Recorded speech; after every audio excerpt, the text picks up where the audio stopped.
out to tonight's program. My name is Time Smiley. I'm an administrative assistant at the JES, and I have a couple things to do before we get started. I'm going to go over some housekeeping notes and tell you about upcoming JES events. For some housekeeping, if you need assistance during the event, please don't hesitate to ask me. I'll be happy to help. And then there's a Q&A portion after the presentation. Just some reminders. Please raise your hand. Please try to speak loudly and clearly. And please, questions, no stories. And then for our upcoming events, tomorrow at 7 p.m., Dr. Robert Spiel will deliver a lecture at JES called the U.S.-Canada Comparisons and Relations in 2025. What's happening? What's next? Then on Friday at 11 a.m., Drew Whitting will be giving a tour of the flagship City Food Hall. And then a lecture at noon about the Main Street Economic Development, flagship City Food Hall as a growth model.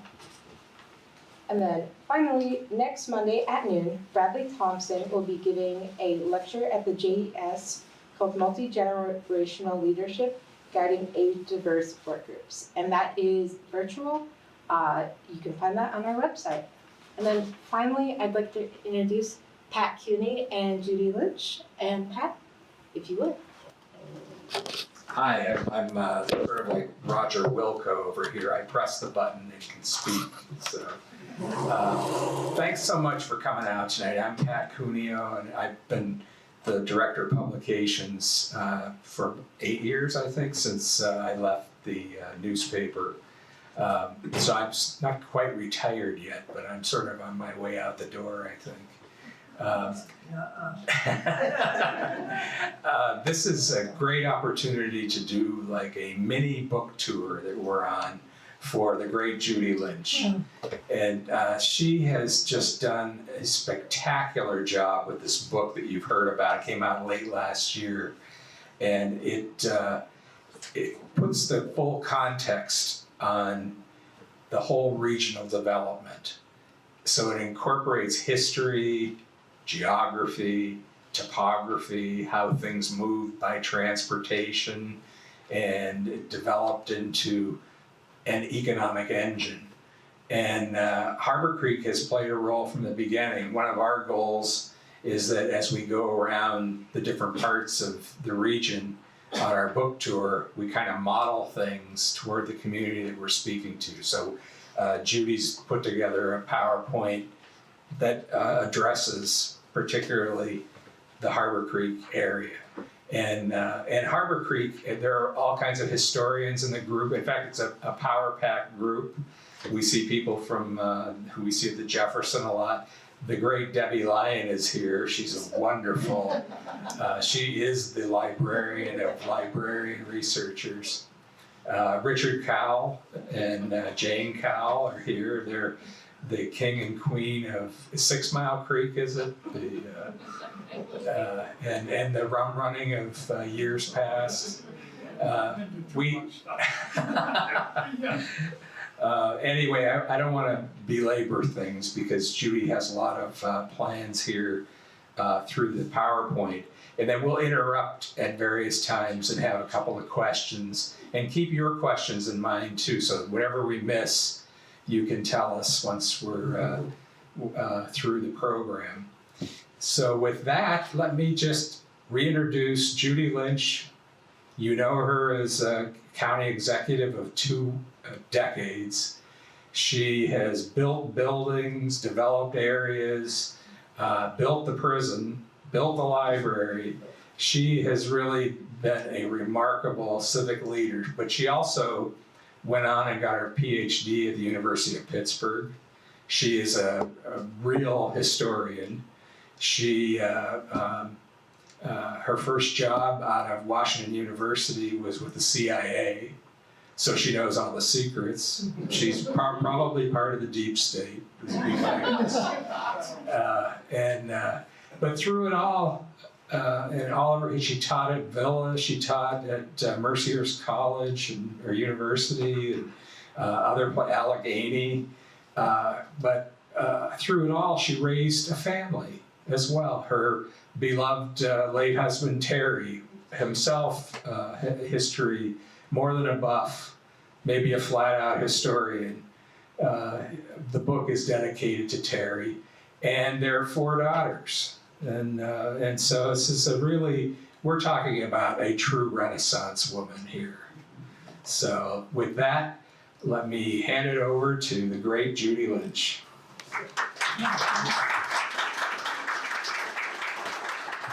Well, thank you, Pat, and thank all of you for coming. And I have a feeling that introduction was a little bit exaggerated, and I just don't fit that. But, you know, if I live another 100 years, maybe I'll get close to it, and I'm hoping I will. But it's just fantastic to be here for a number of reasons. But one of them, of course, is to be with Debbie. And she is mentioned in the book and should be mentioned in the book because she did so much in providing information. All I'd have to do is go down to the library, and I'm, you know, beside myself because I can't find certain information, and she comes up with it. And then over here is Patty White, and Patty, thank you. She is also mentioned in the book as an editor. She helped go through, and of course, Pat edited the book too. In fact, I think this is a kind of a one-time only to have more editors than readers, okay? And every editor is going, couldn't she write this a little bit better and take this out and take that out? But hey, it is a compilation of a lot of people's efforts. And it's a story that, in a sense, was out there, had been told by all of us as we talk to each other, but perhaps needed to be written down for maybe some future generations. So with that, I think we will go to the first slide, which asks, why, Judy, did you write this book? Okay. Well, I think we can move these. Let's see. There we go. Okay, we got it. All right. Let me see. Now, This water. as you can see, the reason I am giving why I wrote the book was the fact that I had served as county executive for 20 years and was combating tremendous economic problems of the area. Now, I served as I was first elected county executive in 1982, and I served until 2002. This was a period of time of deindustrialization. We're also talking about that today. But, you know, truly, it was a traumatic economic period for the area. We were losing jobs. We were losing population. Now, you see the census tract up there, and you see 2010 and 2020 and 2023. Now, if you look at 2020 and 2023, you can see the loss of population. Hey, it's only 2025 now. If we had the 2025 census, it would show additional losses of population. And when you lose population, it's evident. I mean, we can conclude that you're also losing jobs. And so it is a weakening of our economy. And the question is what is happening? Why is it occurring? Why isn't our population increasing? Why aren't the number of jobs increasing? So this is the first slide, and the answer to the question is I wanted to use history and to look back and to see if a look back into the history of the entire area, would give me some insight into what might help Erie grow and become a vibrant, young, adapting community for the future. And so that was the reason why I wrote the book. All right. Okay, that sounds great. Oh, We're glad you you did. think? Okay. No, Pat's usually asking the question. So we got the question up here, what was the early history of our Haborcreek? And one of the things that we probably, because I assume that we have a lot of historians in this room, we know that it was the early 1800s or the late 1700s in which people began to move into this area and the population began to grow. So one of the other things is to know that Haborcreek was a name that was given to an area, a political designation that was one of the original townships of the county of Erie. At that time, in the beginning, there were only 16 townships. Now, its biggest asset for those early comers, the people that came in the late 1700s and the 1800s to this area, was the fact that it had very fertile soil. Some of you went to Gannon University. I graduated from Gannon University. I remember my teacher, and I can't remember even the course that my teacher was teaching at the time, but I do remember, and it was a female, her saying, because when she said it, it was very provocative. It was just kind of something that was startling for me.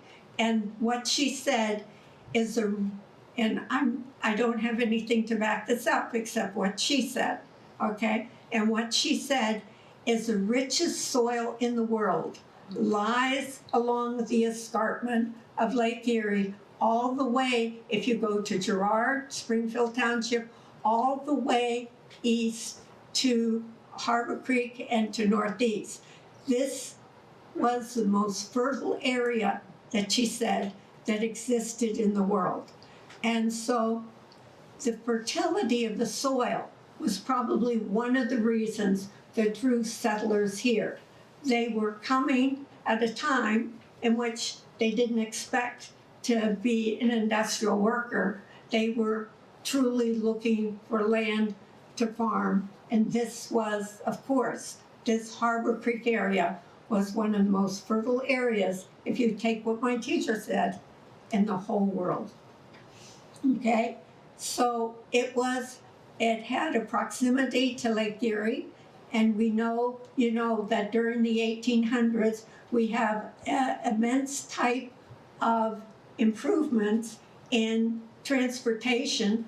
First, it was the sailboats and other craft, and later on, it was the railroads and it was the trolley that helped move people through the area. And transportation is an essential element of a growing population. So again, this is one of the reasons why I think the early history of Haborcreek is so transformational. It took all of these aspects in order to bring people here. They recognized what was here, and they settled here, and they began to grow the area.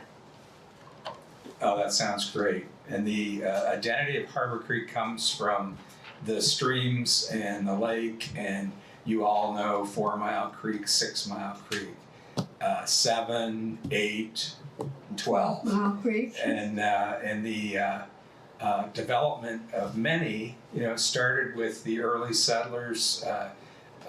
Daniel Dobbins, big player on 4 Mile Creek, and then 6 Mile Creek, made famous by the Rum Runners, Richard. The 6 Mile is an important body of water too, and as well as we get into Judy's book with 12 Mile as well. I think it's in a different slide, but anyway, the I think you covered most of the territory here, but that the development and the early mills that were on these creeks and their development south, but then the lake travel, it all combines in Well, one. Pat, he's my editor for this presentation, and he really did. He put the Pennsylvania Development Company. If you see that, I never heard of it. And I don't know, Debbie, we're gonna have to get together. I've gotta find out some information about this. Okay, Pennsylvania Development Company, and apparently it was right at the harbor, right at the mouth of the creek, of the 4 Mile Creek. And it was from this site and from that harbor that Haborcreek drew its name. And it was then always from that time kind of denoted because it was right there on the lake, and it was an opening for people to come into the area. Right.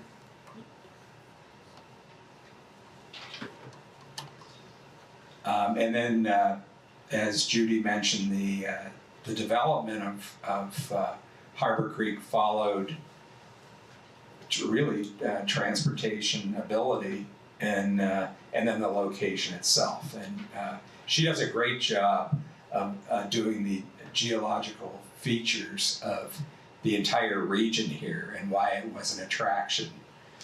So if you want, I was fascinated. I'll have to give one little anecdote from the book.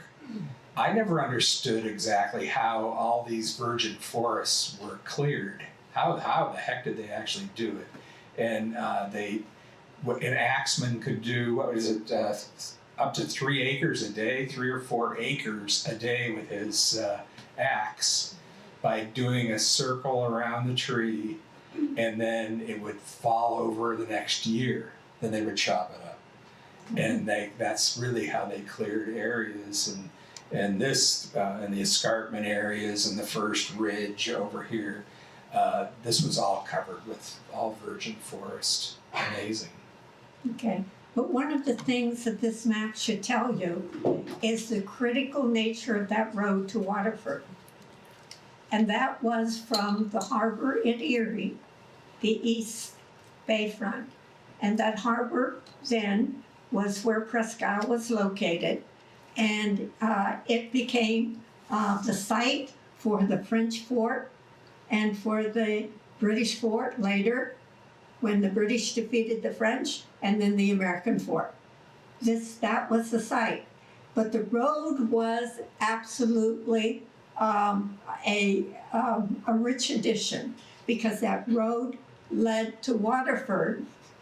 And while we would not do this, or it doesn't seem plausible for us, to go from, let's say, Presque Isle, that East Bayfront, all the way down to Waterford, so we could get onto a flatboat on French Creek.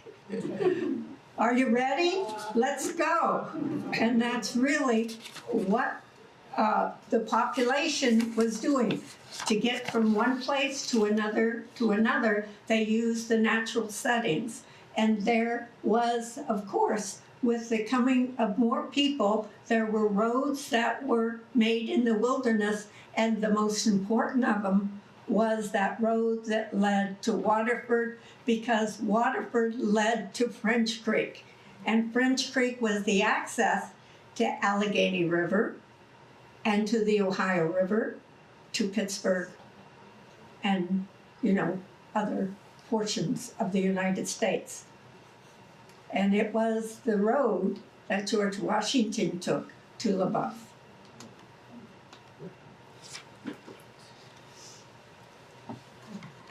You want me to do this? Okay. And so Pat has already said that I am entranced by geological features, and that I worked at Mercyhurst Northeast for some years, and I drive back and forth and back and forth.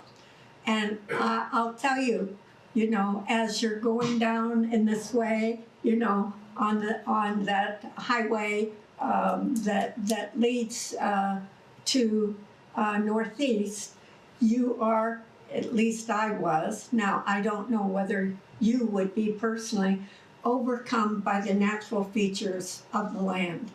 It's ups and down and crevices. So we have a number of slides that draw attention to this natural kind of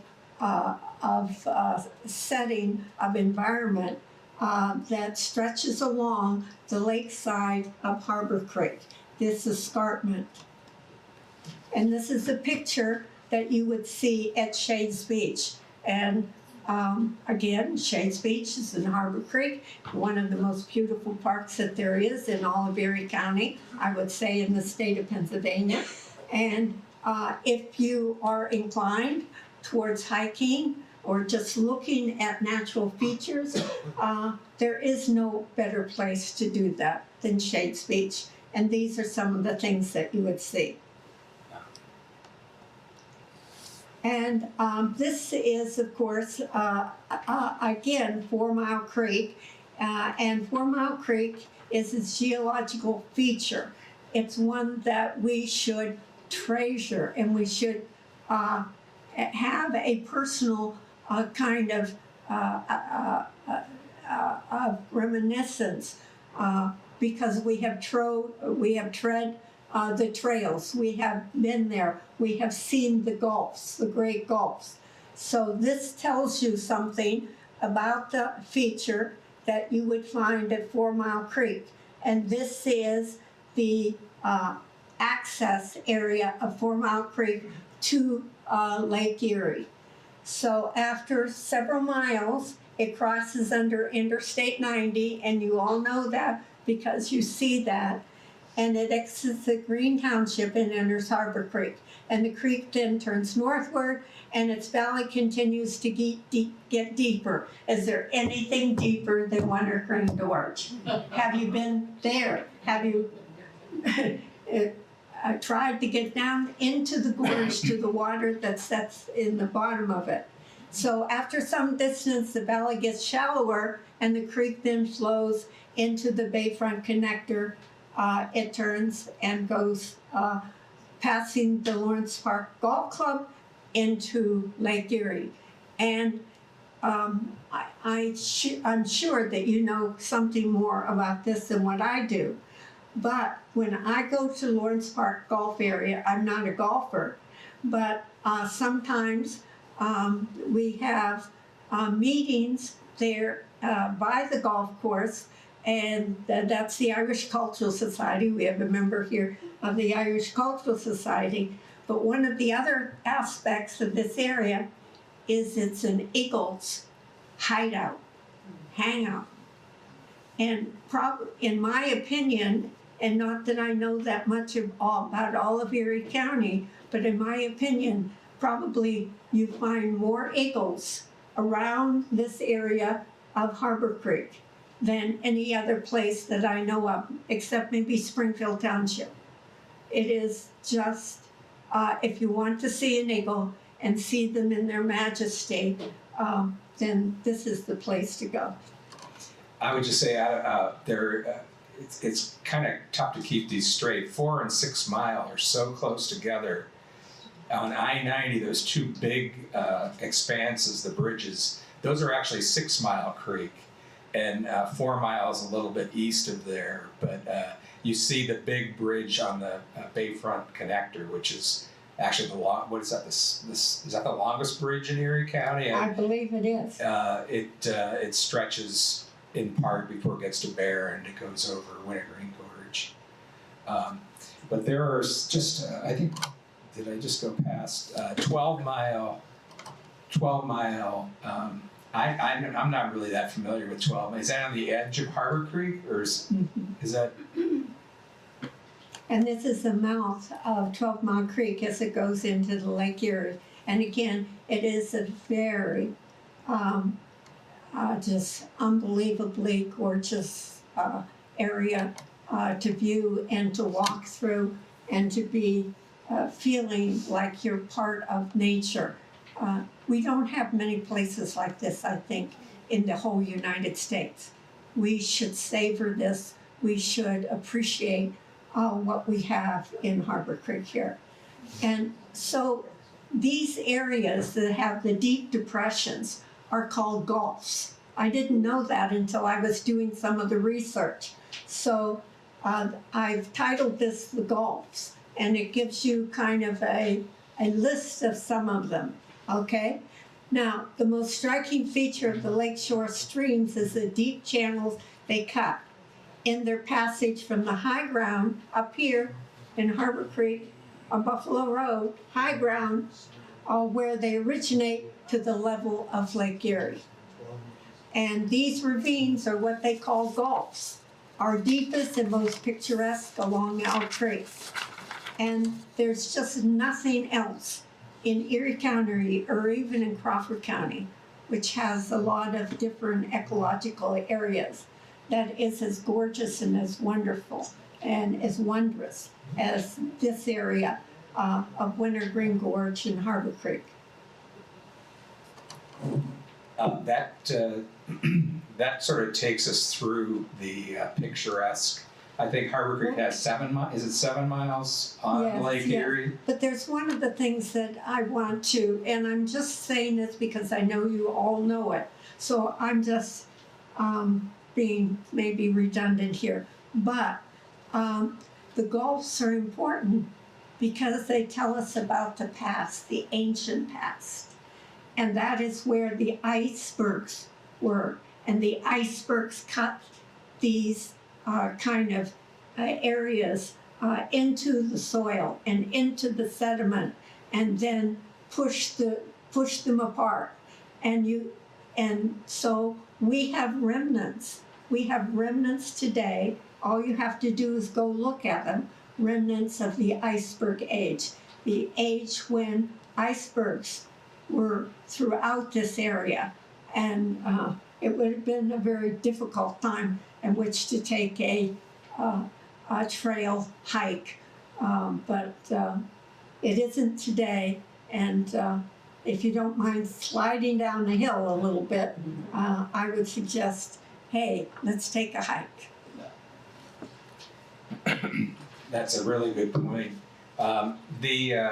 Right from the very beginning, for the War of 1812, when the fleet is being built for the Battle of Lake Erie, 1813, you would think that it was not that hard to get to Buffalo, but it was horribly difficult because it was swampy pretty much all the way. And I think that the first, I think Perry, once he got here, he went to Pittsburgh, which was actually an easier trip than Buffalo. But once this area got settled, once the Erie Canal cutting across New York then brought immigrants and settlers from Buffalo right through Erie and elsewhere. And there's always this great similarity that runs through the book of we're in an interesting region here because we're the Lake Erie region. We have probably more in common with Buffalo and Cleveland and Toledo and Chicago and Detroit, because we're all similarly built. We had waves of immigration that tremendously affected this. The build out of population and manufacturing.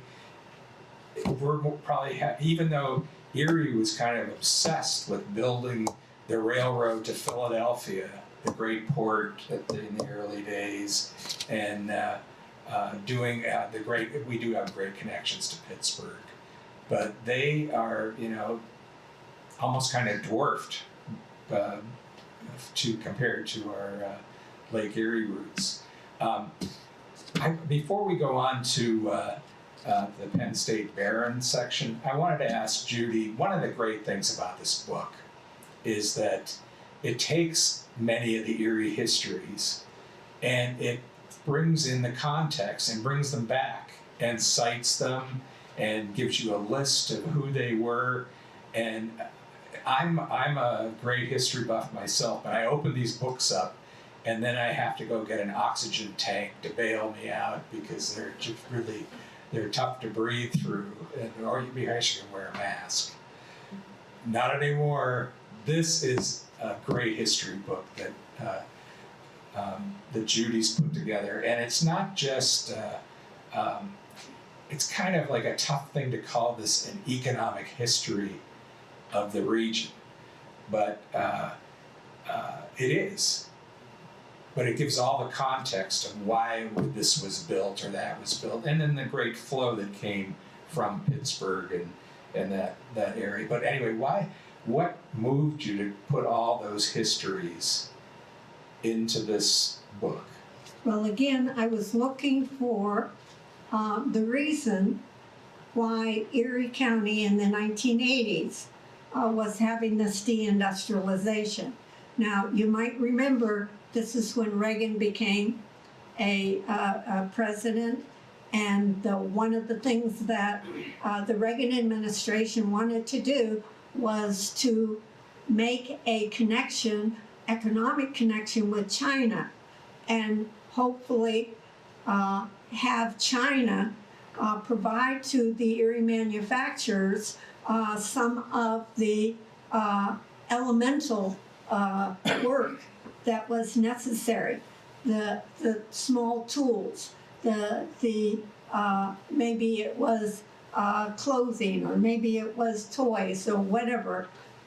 Ronald Reagan was hoping to open up China, and you might remember Henry Kissinger went to China and Nixon, and they met with Mao Zedong right before he died, okay? And the situation was apparently very friendly one.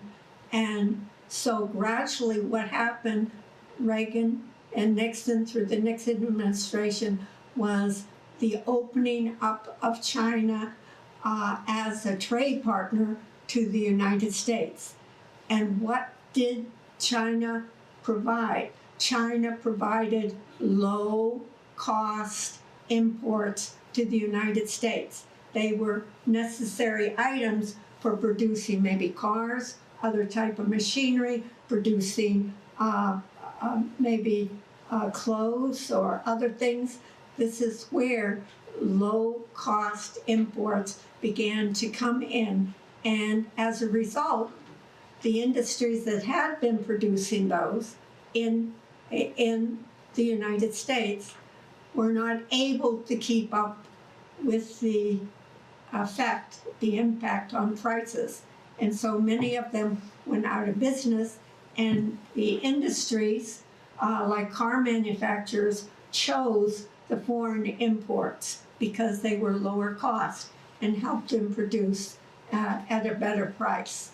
So this was the beginning of deindustrialization. Now, just take you back to the first slide, and we are in another period of time of deindustrialization. Our population, particularly here in Erie, is declining. We have wonderful young people here in Erie, but the number of young people that choose to remain in Erie are relatively small in terms of what their total population. We are losing population. So it's almost today is almost a repeat of what we went through in the 1980s. Now, I'm just going to insert what the answer was that I found that economic development experts in this area turned to. And what did they turn to? They turned to the visitors. They turned to tourism. They turned to the development of all sorts of attractions that would lure people here, maybe make them stay, but at least come, spend some money, maybe go home, talk about their great time in Erie, and enthuse people to come to Erie. So it was, in the end, it was the development of a new industry for Erie. It was the development of the tourism for Erie County. Okay. The businesses and institutions that are so important to this region are pretty obvious. Penn State Barron, and also GE, now Wabtec, and that's where we'd like to do a little work here, starting with Mary Barron and her work with Haborcreek. Okay. Now, I think all of you probably, you're very familiar with Hammermill, and you're familiar with the persons that were the founders of Hammermill, and that was Otto and Ernst Barron and their father. And they came from Germany, and that's something that we should appreciate, how much of the skills and capabilities that built Erie came from places outside of the United States. The immigration into Erie was absolutely exceptional, and it was a basic fundamental building block for the economy of Erie. And that was true of the Barons, all right? Now, I found the paper industry just very interesting. I learned something. How was paper originally made? Well, I had been to Egypt, so I knew all about papyrus, okay? And you know papyrus is a weed, and it was kind of something that, for whatever reason, the Egyptians were able to make it available, and it was on papyrus that they put their writings and their artwork and so much of what we really enjoy from Egypt, papyrus, okay? But here were the barons, and they were coming from Germany, and they had a new way of making paper, and it was from lumber. And where else could you find more lumber than Northwestern Pennsylvania? And so Northwestern Pennsylvania was the place where you would locate a paper factory. And so it was located, the paper factory was located on Westlake Road. Eastlake. What? Eastlake Road. Excuse me. You're west. Eastlake Road. And it was the Barons, and it was Ernest and Otto Barron, who were the young men that, with their father, began to build the industry. Now, it was Ernest that was married to Mary, and I wish, you often, when you read history, say, oh, I wish I knew that person, I wish I had met that person. Mary is somebody I wish I had met. She was apparently somebody who was artistic. She had a great deal of empathy for people that were in the area, and she had kind of an intrinsic belief in her responsibility as a person of means to the people that lived in her area. And when Ernest died, her husband died, Mary then said, what can I do? What can I do in his memory to make sure that the people of this area remember the great man that my husband was? And so she gave to Penn State. I don't know how many acres, was like 80 acres. It should be on there. 400. 400 acres. 400. Oh, that's the difference. There's a big difference between 80 and 400. Okay, 400 acres. 400 acres she gave to Penn State.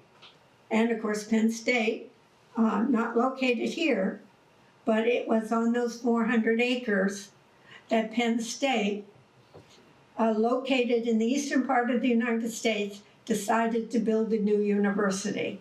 And it became Penn State Barron, and we now call it Penn State Erie. So this is a picture of Mary Barron, and Barron College was situated in Haborcreek.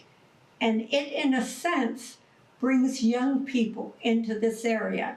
It makes them understanding, it grows their understanding of the area, and they feel a part of it, okay? Now, one of the other things that I find so fascinating is that the Barons actually had built a home for the family. And the home for the family was built by a prominent architect. And it was built, I think, close to Wintergreen Gorge, all right? And it is still being used today. And that is in honor of the Barons, okay?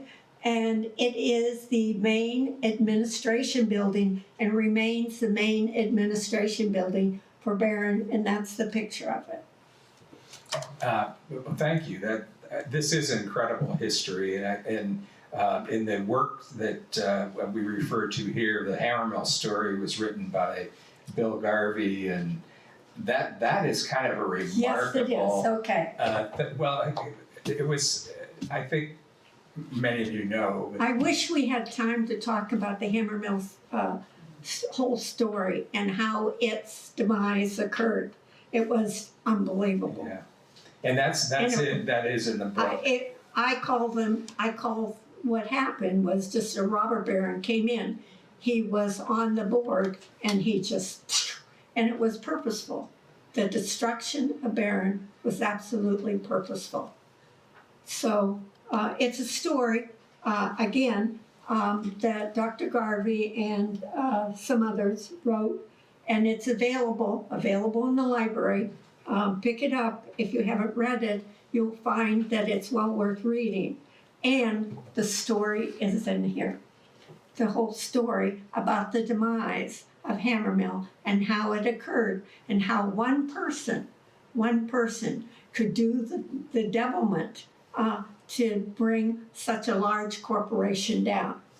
Now, there was one aspect that I forgot to mention. I'm sorry. Okay, and I hate to deviate, but I just wanted to say, okay, we know that paper's made from lumber. It's made from wood, right? We know that it had been made from papyrus. But early in Europe, what the barons, this Ernest and Otto, were actually dealing with was paper that was made from rags. So they go around with a donkey and a cart and collect all the rags that they could find. And this was also even true in the early history of the United States. The collection of rags, and okay, we're going to, and I don't know what chemicals or what process they used, but they used a process to produce paper out of the rags. Now think of this, the importance of ingenuity and a new process. And the new process was to make paper out of lumber. And where better to find lumber than in this area?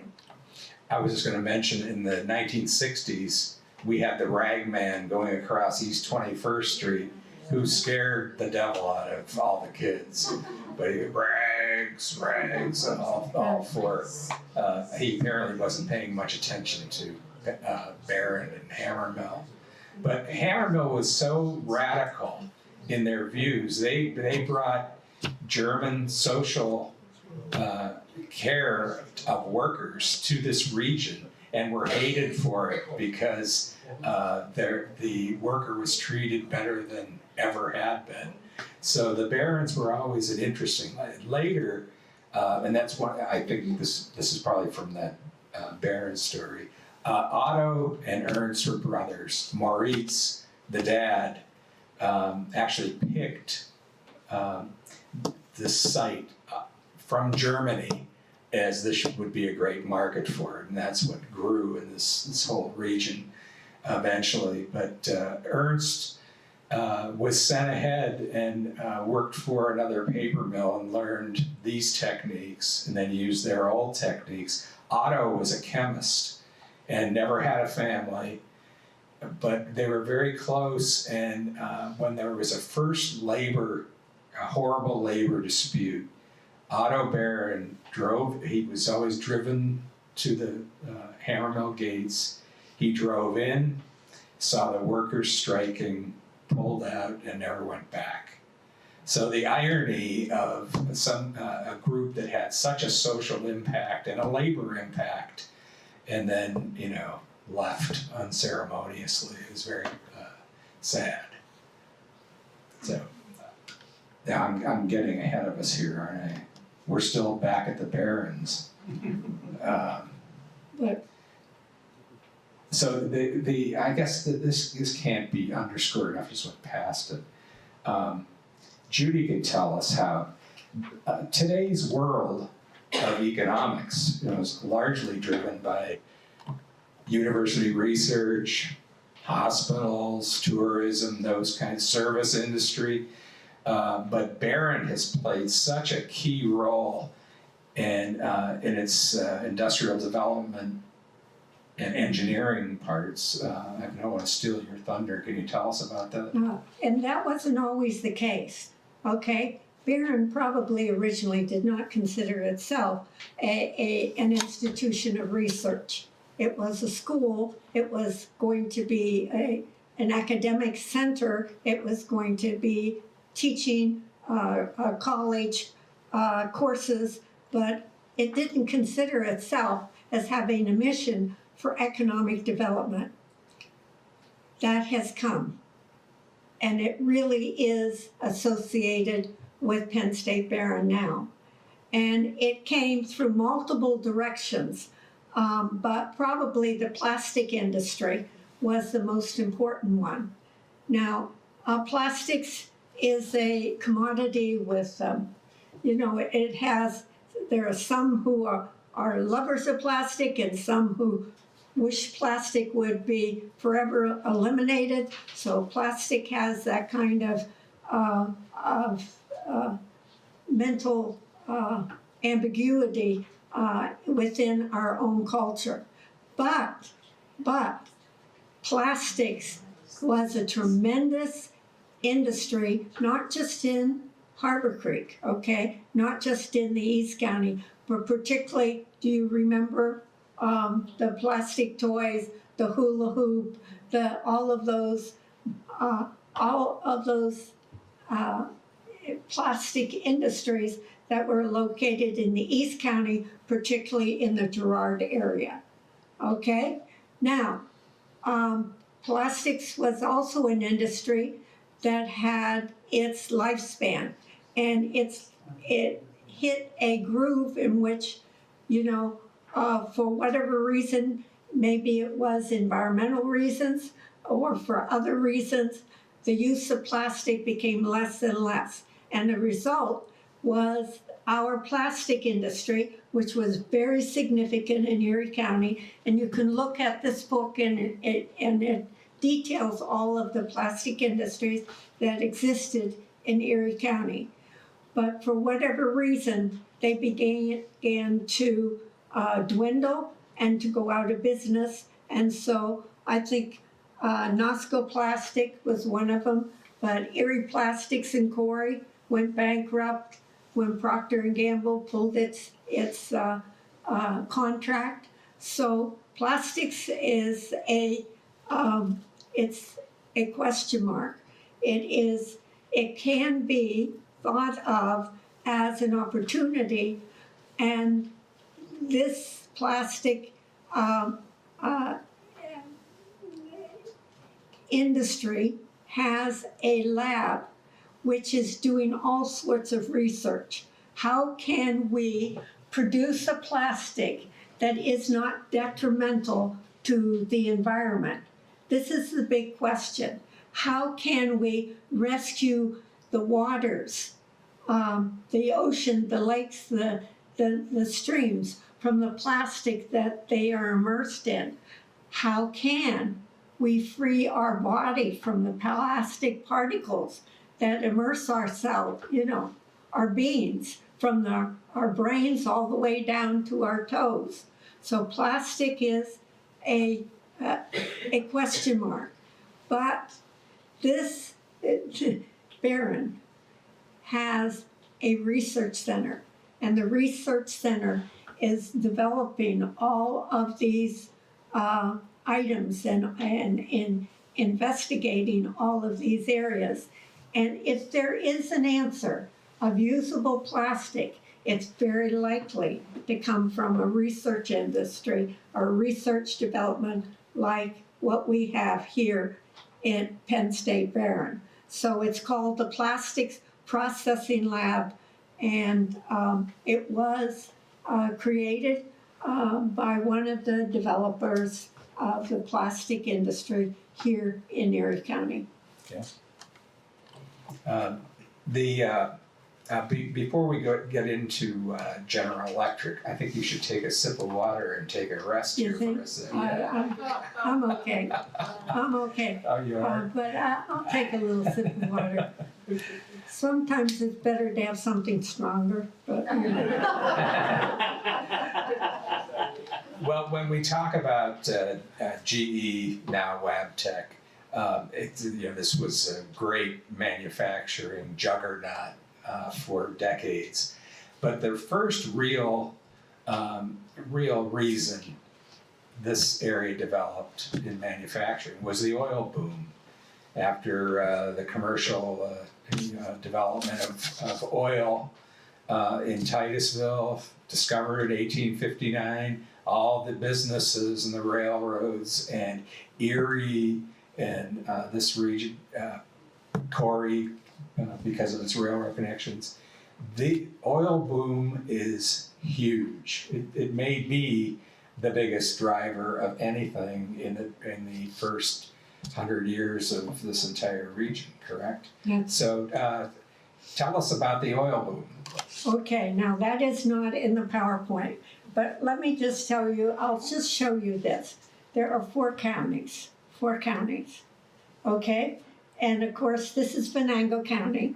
And in Crawford County, Titusville's right here, close to Venango.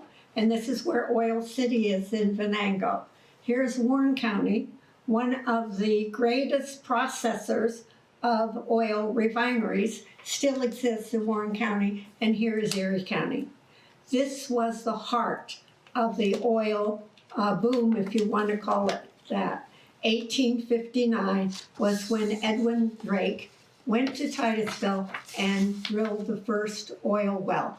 And as a result, there was a economic kind of, what would you call it? It was just a boomlet. It was something that had never before been experienced by the people of this area. And it was throughout this 4-county area, and it forever altered this area. Now, I'm just going to deviate, but some of you know a little bit about Crawford County, and you know that it's called the tool and die capital of the world. Hey, I want to ask you, where did the tool and die industry, how did it start? In Crawford County. From the oil boom. Okay? Now, I wanted to ask you something, okay? One of the biggest refiners, first refiner, okay, was responsible for creating a whole new city. What was the city? It was in Erie County. Corey. What was it? Corey. Corey. Absolutely, Corey. Corey came as a result of the Downer refinery company, and it was the oil industry that produced the growth of that area of Erie County. Now, I'm going to tell you the sad part. What city had the largest number of refineries? The largest number of refineries? Can I guess? Can I guess? No. What city had the largest number of refineries? He knows the answer. Erie. And the refineries were so close together, And if you see a picture, and we don't have it in this presentation, if you see a picture of it, it's hard to imagine you would walk from one derrick to the next, to the next, to the next refineries that were in the city of Erie. Well, what happened? What happened? Okay, and I'm looking at Debbie, I'm looking at Patty, and I'm searching for somebody who will write a Hamilton type of play. Oh, Ida Tarbell, Ida Tarbell, Ida Tarbell, Ida Tarbell, I want it. Okay, would you write that play? Wouldn't that be neat? Ida Tarbell, and she wrote Standard Oil. And everybody here knows what Standard Oil was, and we all know who the perpetrator, who the owner of Standard Oil was. It was John D. Rockefeller, right? Okay? All right, now, remember all those refineries that were in the city of Erie? So John D. Rockefeller was able to get very cozy relationship with the railroads and with the owners of the oil sites. And he actually owned so many of them anyhow. He had a special accommodation with the railroads. And then he was able to build pipelines right straight from the pumps into where was his refinery. Where was it situated? Where was his heart? John D. Rockefeller was in Cleveland. Yeah. Well, what lies between the oil fields and Cleveland? Erie. And what city had the largest number of refineries? Erie. But what happened? Because John D. Rockefeller was able to get access and control of the oil, the refineries in Erie could not get a sufficient amount of oil. So somebody came to them, knocked on the door, hi, owners of refineries, I want to talk to you. This is the way we'll solve our problem. Let's build a pipeline. And they laughed. They just laughed. Are you kidding? A pipeline? Well, you can't put oil through a pipeline, although it was being done at the time. You can't put oil through a pipeline. And within months, actually, most of those refineries were closed and torn down. So this is one of the reasons for this book, is to look at the areas where we have made the wrong decision. What happened to Hammer Mill should never have ever happened. Okay? What happened to the refineries in the city of Erie shows lack of just knowledge and lack of thinking about the future, capabilities, those sort of things. And we have to be, today, we have to be, as they are at Penn State Barron with their Knowledge Park, as with research grants all over the world, we have to be at the top. We have to be at the edge. We have to be at the cutting place and to make the right decisions. And we know that from our past history, there are many times we suffered because we did not make the right decision. We didn't have the faith in our own technology and capability. Oh, that very eloquent. No, although there's another side to that too. At one point, there were 12 refineries in Erie. I think people breathed a little easier maybe after they. That was a big issue throughout the 1800s and early 1900s, pollution and breathing from the other industries. But the other side of the coin is Ford at one time considered building a plant here, as did U.S. Steel, and then probably the most famous one, Carnegie, wanted the entire peninsula to build as ironworks. So that did not succeed, or a naval base, which was also planned. Maybe good things. We wouldn't have this area. Although the greedy people who ran these companies, and that's what they were, they didn't want outsiders in. That's one of the reasons they didn't like Hammermill, and the intrigue and the context of this, which Judy brings home well, can't be overstated. Before we move on to questions from the audience, I wanted to, Judy's done so much work on GE, and it has had such a big impact. Are you ready to tackle that? Okay, I am, if people are willing to. Okay, hold on a second. Okay, now this was a decision that the Erie community had to make, because there was where did he go? His picture was just there. Yeah. Oh, Just see. there, Francis Pratt. Okay, now I'm sure you all know this story about Francis Pratt, that he worked at Schenectady at the General Electric plant in Schenectady, and he was sent by the management there to investigate the Great Lakes area for the place for a new General Electric plant. And the reason that they needed a new plant is because of the trolley industry. And the trolley industry was creating the need for electric motors, and the Schenectady plant could not keep up with the demand. And so they needed a new place in order to build the factory. And Francis Pratt was sent by the GE people at Schenectady to kind of look at the area and kind of decide where would that plant be best for us to build. And so by accident, okay, remember, he's coming from Schenectady, he's going along Buffalo, he's not going to stop in Erie, because nobody stops in Erie. I shouldn't say that, should I? No. Okay, can I ask you a question? This is deviation again. Okay? All right. Now, if you go down to the bayfront, we have a docking area for ships to carry tourists, right?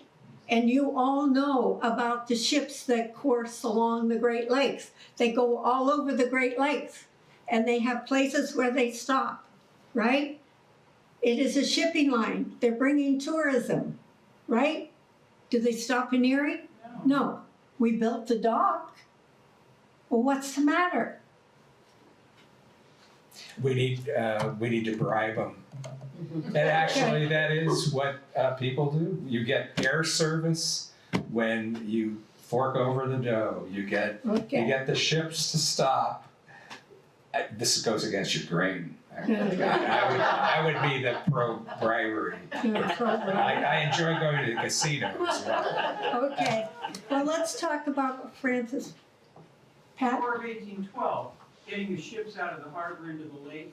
They have that big sand spit thing at the end, and they had to crank it over. I think that spit's still there. I don't know what the draft on these big cruise ships is, but it may be too deep to actually enter the bay. I think there are environmental questions, and there are also geological questions, because the area where the bay enters the lake, that area can be very shallow, and but hey, all through the early history of Erie, that area was dredged, and in fact, they actually use, from Titusville, they actually use dynamite to at the bay, on the bay, in order to dredge it, to make it deep enough for ships to be in. So yes, the harbor has a very small entrance, but I'm sure that that entrance can be enlarged to allow the tourism to occur at the dock that we already built. But I So, also know with the natural currents and everything, I remember seeing on PBS a long, long time ago, how Presque Isle wants to be an island. And Yeah. over time, it keeps elongating and changing shape and stuff. well, There's gonna have to be a lot of engineering. the lakeside sometimes is a little bit dangerous, you know, and you have a natural bay, you have a natural setting. All you have to do is increase the access to the bay and to deepen that too. Or keep But it- that's they could another have question, party boats and you coming in. can answer it Shallow, yourself. Party boats. Yeah, we used to have tour ships stop. We built the cruise boat terminal. The draft is 40 feet going through the channel. They could do this. And then didn't it collapse? Well, it's been built upon many times. Dredging is an ongoing thing. The marina, the Lampe Marina and all that stuff is from basically dredge. The site of Don John Shipping, that was filled in for prepping for the Welland Canal opening and the St. Lawrence Seaway. That that was before Cuneo, and so that's all built on dredge. So there have been countless millions of dollars have been spent, but it seems like we need just as No, zero tourist ships stop here, none whatsoever. They go to Buffalo, that's exactly right. they go to Cleveland. I was just going to say that one of the best parts of this Francis Pratt story Okay, is that yeah, that he was stopping in Erie to see his Yaley buddy, yeah, that's right. Griswold. Yes, and Matthew Griswold, and you all know that name because some of you have, and I used to have a Griswold, a frying pan, but maybe some of you have other type of kitchen instruments that were produced by the Griswold Manufacturing Company. So this is Matthew Griswold Jr., okay? And Francis Pratt is sent from Schenectady, which is the heart of the GE Electric, General Electric. So Francis Pratt had a mission. His mission was to find a place to locate a plant. So he stops in Erie, not because he wants to locate a plant in Erie, and not because he wants to look at Erie. He stops in Erie to see Matthew Griswold. And Matthew Griswold, if he were here, God bless you, Matthew, right? Okay, so at any rate, what Matthew Griswold Jr. said, hey, I've got the perfect place for you. Just the perfect place for you. It's close to the water. It's got location. Do you know what developer used to say that all the time? Location. Well, it's said by many developers, but Bob Baldwin. Oh. Okay? Peachtree. Bob Baldwin. Location.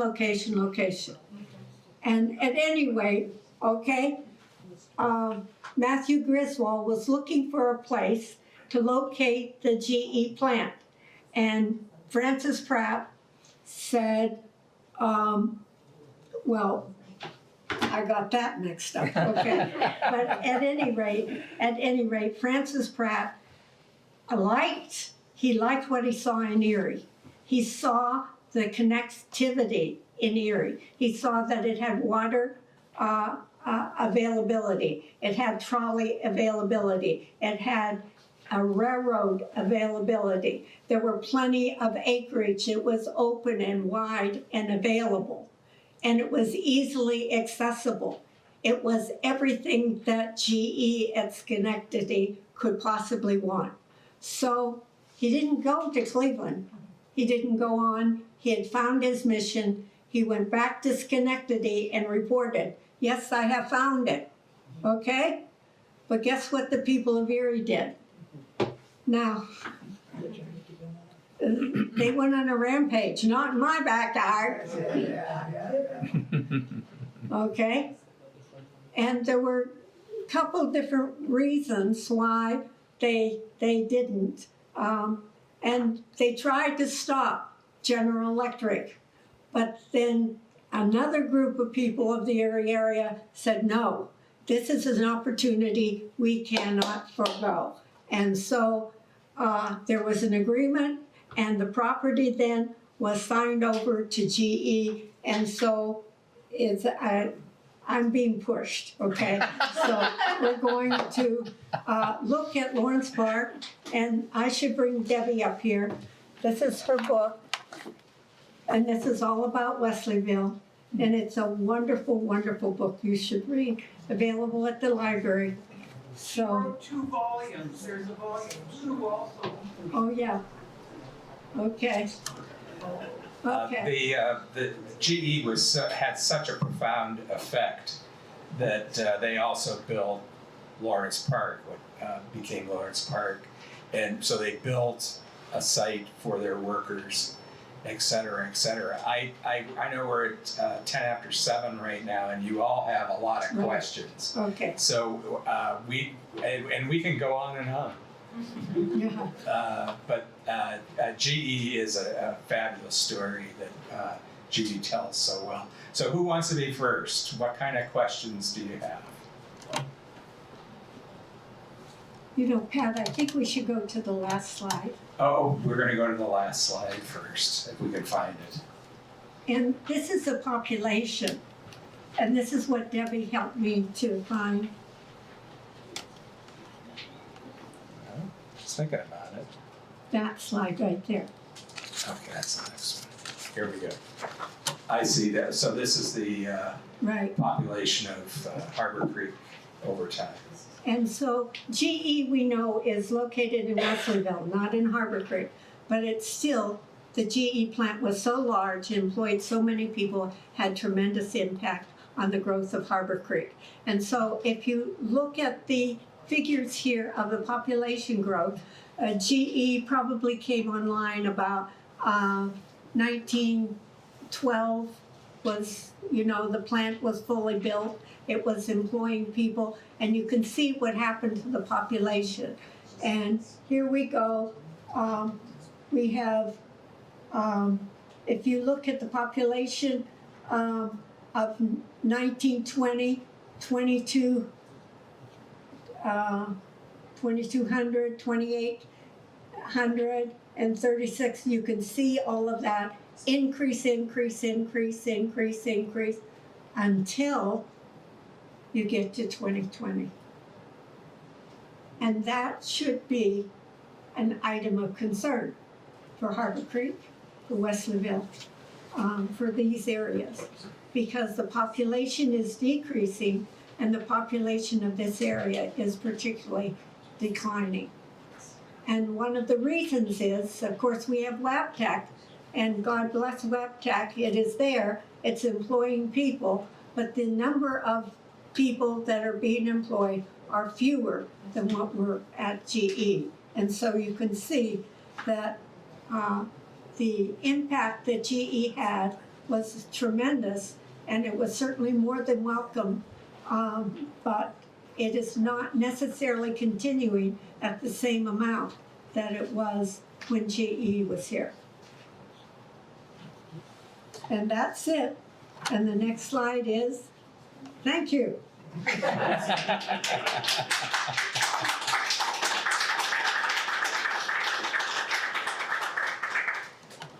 Well, I guess it would make sense for Debbie Lyon to ask the first question as the. Go ahead, Debbie. So, how many years did it take you to compile this book? Well, they've been giving it to Jefferson different times, 16 years, but I'll tell you what, I was still working on it. I would say 17, 20 years.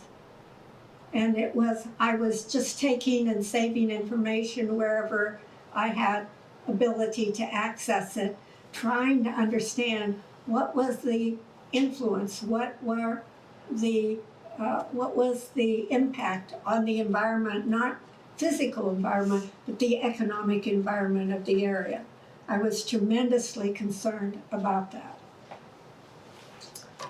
Thanks. My wife Robin Cuneo out here, who is she was most recently the Presbyterian church minister. She was a reporter for 25 years covering Eastern Erie County. So what do you say? I'm tired of a lot of questions. Are you serious? I'm serious. How about Attorney Richard Cowell? What do you say, Richard? Really no questions. It's quite interesting. I mean, and just a little thoughts about a lot of the things that you covered. It's a simple thing like, when you're talking about signs of the ice age, with the big crevices, you can find things simpler than that. Many of the stones, things you can hold in your hand, you'll find in the creek beds are not from stones that are native to this area or to the area south, which is really where the creeks flow from. They're native to Canada. And they push out there in larger chunks during the ice age. Push way beyond us. And they've since broken up and found their ways into the soil, into the creeks.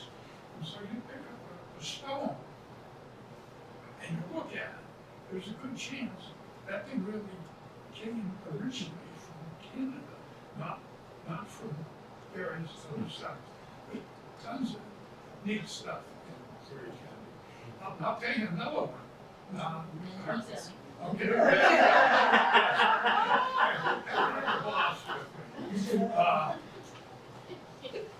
Haborcreek Historical published a map that the state has. And I saved a copy of it, of course, that would be useful if I actually brought it. I didn't. But it shows, the old saw about Haborcreek and Mill Creek got the names confused as a result of the Reese survey. And I think that's not true.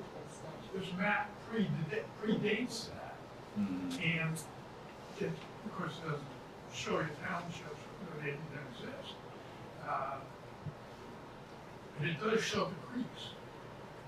And it was for Walnut Creek, it was for Mill Creek, which is where we know Mill Creek is. You get to the east side, there's some neat ones there, but the names they give, and the one, which is clearly in Haborcreek Township, is spelled Haborbour. Oh. Harbor Creek, and if you look at that, it's 6 Mile Creek. So Harbor Creek is rightfully from the first people who were naming it, when it was as primitive as we found it, was Ripley Harbor Creek. Wow. There's a lot of neat stuff. It sounds like you have a little book there. It's those things. I think you should explore it and put it down in writing. This is the lady for history in Haborcreek. Right here. Other Presbyterian. No pressure, Nancy. I gave a lecture last summer about Factory Gulch in Haborcreek. That was on 6 Mile Creek. And there's always that big thing, is it Factory Gulch or is it Factory Gulch?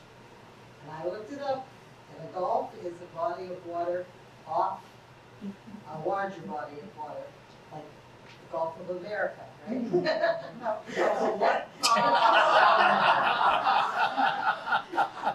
Okay, that's a gulf. A gulch was cut by fast flowing water. So actually the creeks around here had gulches rather than gulfs. It is the proper term. Okay, that was a good thing. Also the Haborcreek, Mill Creek thing, everybody knows that story, and it's just not true. Now, Haborcreek has been spelled with an O-U-R, it's been spelled one word, it's been spelled 2 words. That's never been determined, but it was never Mill Creek ever. It was East Mill Creek and West Mill Creek that went around the city. And Haborcreek was a separate entity to the east. You mentioned eagles. Nowadays, Four Mile Creek probably has eagles. They have come back since the whole DDT thing going on. But 8 Mile Creek traditionally was, when the early settlers came, they talked about every single tree had an eagle's nest. Wow. That was an area that they talked about the eagles being down there all the time. And many of the farms down there had eagle names. They named them Eagle Cove or Eagle Tree or Eagle. Lots of people know the house on the corner of Morganville Road there was Eagle Schmier. They happened to be German, and they named it Eagle Schmier. But that whole area is known for its eagles. I guess that's what I Bob? Well, thank you. I have a question. In terms of today's political climate in the last 100 days, how can a community like Erie survive with increased tariffs and battling over economics? Do you have any words of wisdom there? I hear the dismay in your voice and everything. This is what I say. And I'm not selling the book because I don't get any money from this book at all. Nothing. Okay. So the last page of the book is about George Washington. And it's probably not, it's probably out of sync. It's probably not too relevant. But when I look at George Washington, he was a man who was resolute, who was determined, who never gave up, who was steadfast, who had grit and determination, who knew the situation was deplorable, but kept on, and did not give up. And I said, he is our model and should be our model. And so, as you know, this area, Erie County, is responsible for the event of George Washington being President of the United States. If he had not come up to Waterford, Fort LaBeouf, if that had not occurred, because when he went back to Virginia, and it was all largely on foot, although he did have horses, landed into French Creek too, but he went back to Virginia, he published an article on his travels from Virginia all the way up to LaBeouf. And that was published in every English-speaking newspaper and magazine in the United States and throughout the world. And when it came to the French and Indian War, they decided, the French and Indian War, the British decided, because he was so well known, that here is our general. And from the French and Indian War, he obtained his military kind of background, and then at the beginning of the Revolutionary War, there was nobody that could compete with him. This is where it all started. This is where the George Washington's career actually began. It was the kernel, it was the nut, it was the place where it grew. And so I suggest when people say, what are we gonna do? And a lot of hand wringing, crying, whatever, loss of population, what's gonna happen? This place is closing, that place is closing. It's grit, it's determination, it's keeping on, it's having that endurance and following the kind of leadership that he provided to this country. Oh, that's so well said. I'll make one point about the book. Nobody's making any money on this book. We priced it at $30 because we wanted as many people to have it as they could. So we've never made a dime out of any book at the Jefferson. What we do is have a chance to showcase really our greatest writers. And we have David Frew wrote the Peninsula book that's just outstanding. Maher Gaucher just wrote a book on immigration. And we have Andy Roth right now working on a book on leadership, and Judy having this incredible book. Bill Garvey wrote a book on the mayors of Erie. We have books on Daniel Dobbins. We have, any number of books. We have the Lou Tullio book that we almost gave away as pay because we have so many copies of it that we thought we could just give people copies of the Lou Tullio book. If anybody actually wants any books, we do have them at the Jefferson. But I want to just give one more shout out to Judy's book. Incorporates all this history and context and tells that economic story and the historical But story. before anybody acknowledges that, I want to say it's not my book. It's Debbie and Patty and Pat and all of the people that assisted in putting it together. It's their book. Well. So thanks for coming out tonight. Really appreciate it. And we'll be on the speaking tour again. We're going to be in Fairview. If you haven't had enough of Erie history, it'll be mostly about Fairview. Yes. So I just wanted to mention Penn State Barron just published a book called Vision and Resilience that covers 1980 through 2010. And it talks about their focus on research, which occurred during that period. The fact that Burke, Lilly, right, and other leaders of the university chose to really focus in on research and have that be a differentiator of Barron.